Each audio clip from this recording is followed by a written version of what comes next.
नमस्कार, भाग्य जाने में आपका स्वागत है। मैं आचार्य शिव विकास कुकरे आज आपके सामने लेकर के आया हूँ पुरुषोत्तम मास के विषय में चर्चा। जिस पुरुषोत्तम मास को मल मास, अधिक मास या अधिमास भी कहा जाता है। कहते हैं यस्मिन् मासेन संक्रांतो संक्रांति द्वयमेव मल मासे सविज्ञो मासे त्रिंशत्तमो भवेत्। जिस महीने में या तो कोई संक्रांति न हो, यानी सूर्य के संक्रमण एक राशि से दूसरी राशि में संक्रमण की प्रक्रिया को संक्रांति कहा जाता है। जब सूर्य के संक्रमण का पता न लगे या एक ही महीने में दो संक्रांतियां आ जाए, उस मास को मल मास की संज्ञा दी गई है। शास्त्रों में इस मल मास में सभी शुभ कार्य वर्जित माने गए हैं, सभी मांगलिक कार्य वर्जित माने गए हैं। इस वर्ष जो मल मास पड़ रहा है आश्विन के महीने में पड़ रहा है, जिस आश्विन के महीने का पितृपक्ष अब समाप्त हो चुका है और अब मल मास आ चुका है। और यह मल मास में अब शुद्ध पक्ष समाप्त हो गया पितृपक्ष का, अब अशुद्ध पक्ष आश्विन का शुक्ल पक्ष प्रारंभ हो गया है और आश्विन का अशुद्ध पक्ष कृष्ण पक्ष भी प्रारंभ होगा। तब नवरात्रे आएंगे जो शुक्ल पक्ष में आते हैं। इस कारण से मल मास में अशुद्ध आश्विन कृष्ण पक्ष, अशुद्ध आश्विन शुक्ल पक्ष, इस कारण से मल मास कहा जाता है।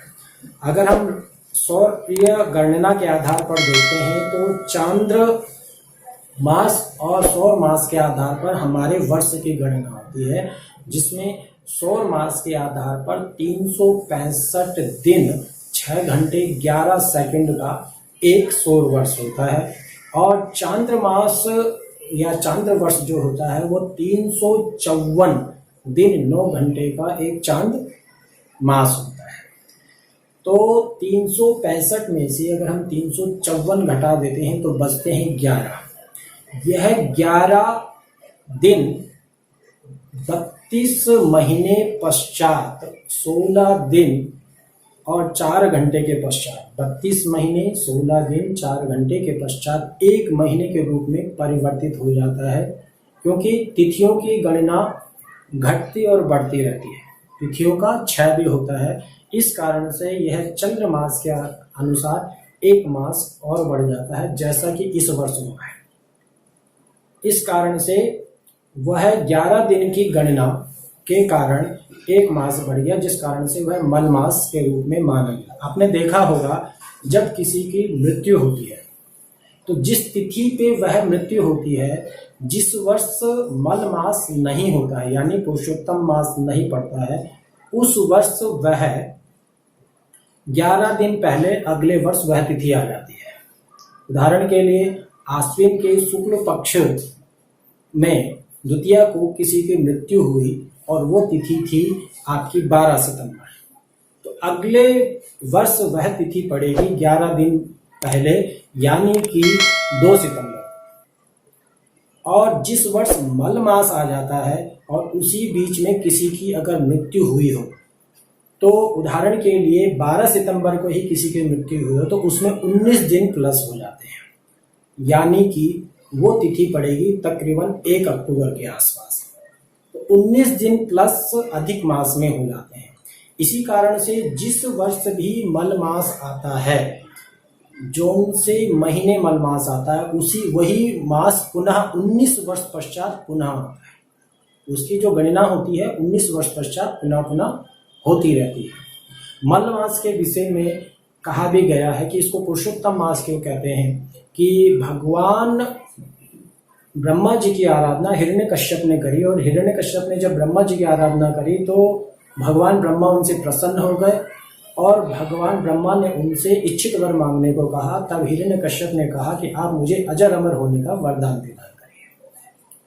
तो ब्रह्मा जी ने कहा भाई अजर अमर होने का तो वरदान मैं किसी को नहीं दे सकता, आप कोई अन्य वरदान मांगिए। तो तब हिरण्यकश्यप ने वरदान मांगा कि हे प्रभु, अगर आप मुझे वरदान देना ही चाहते हैं तो ऐसा वरदान दीजिए कि भूतेभ्यस्तद सृष्टिभ्यो मृत्युर्माभूत मम प्रभु, की आपकी संपूर्ण सृष्टि में किसी के द्वारा भी मेरी मृत्यु ना हो, ऐसा वरदान दीजिए।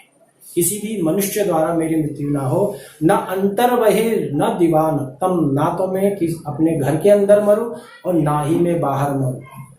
अन्य से चाहिए, और अन्य किसी भी आपके द्वारा बनाए गए 12 महीनों में से किसी भी महीने में मेरी मृत्यु ना हो, ना ही मैं किसी शस्त्र से मरूं, ना भूमो नाम बरे मृत्यु, ना मेरी इस भूमि में मृत्यु हो, ना मेरी आकाश में मृत्यु हो, दशों दिशाओं में मेरी कहीं भी मृत्यु ना हो, न नरे न मृगे रपी, ना मैं किसी मनुष्य से, आपके द्वारा बनाए गए किसी मनुष्य से मरूं और ना ही मैं किसी पशु से मरूं। तब भगवान विष्णु ने नृसिंह अवतार रूप धारण करके प्रहलाद के प्राण बचाने थे, तो हिरण्यकश्यप को उस रूप में मारा, और जिस महीने उन्होंने उसको मारा वह मास था मल मास।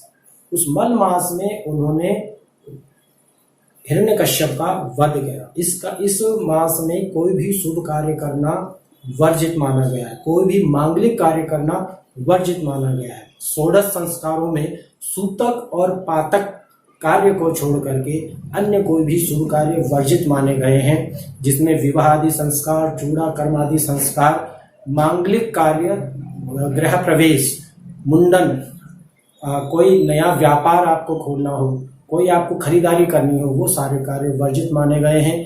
साथ ही साथ अगर कुछ कार्य शुभ माने गए हैं तो वो कार्य माने गए हैं निष्काम भाव से किए गए कार्य। यानी आप भगवान की अगर पूजा कर रहे हैं, जप कर रहे हैं, अनुष्ठान कर रहे हैं, तो वो जब अनुष्ठान पुराणों का श्रवण अगर निष्काम भाव से आप करते हैं तो निश्चित रूप से भगवान प्रसन्न होते हैं और भगवान इस रूप में फल देते हैं, जैसे बिन मांगे मोती मिले, मांगे मिले ना भी। इस प्रकार से भगवान प्रसन्न होते हैं। निष्काम भाव से की गई पूजा का इस समय बहुत महत्व है। तीर्थों में स्नान का महत्व है। पुरुषोत्तम मास की कथा श्रवण करने का महत्व है।